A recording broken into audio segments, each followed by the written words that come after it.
এখন এটা ধর্মের ব্যাপার নেই, এটা গাছবাড়ির ব্যাপার এসে গেছে, এটা মুসলিমদের হিউমিলিয়েট করার ব্যাপার এসছে, এটা আরএসএস এর ট্রেনিং প্রাপ্ত লোকরা মোদি অমিত শাহ বা আরএসএস এর নেতৃত্বে এই কাজটা করছে। আসল পুরো দেশটাকে যে লুটে বরবাদ করে দিয়েছে সেইটার থেকে নজর সরাতে এই দাঙ্গা হাঙ্গামা, আগুন লাগানো, রেপ, মার্ডার, খুন এগুলো এরা করবে, এটা এদের পলিসি।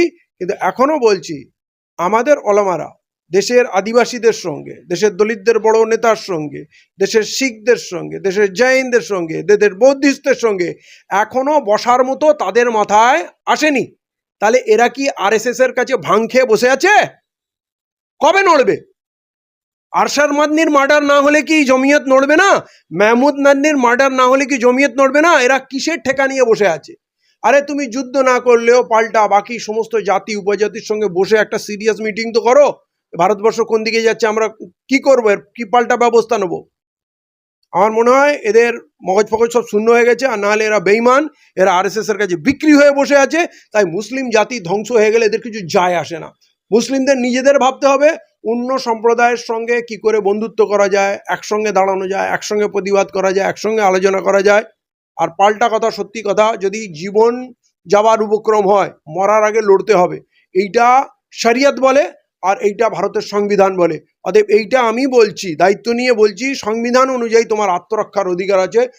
তোমাকে কিন্তু মেরেই দিয়ে দিল, শেষই করে দিল, বাড়ি জ্বালিয়ে দিল, কাল দুটো নিউজ হয়ে প্রতিবাদ হয়ে লাভ কি হবে? তুমি তো থাকলে না, এমনকি তুমি আদালতেও যেতে পারবে না, তোমার হয়ে একটা কেসও করার লোক পাওয়া যাবে না।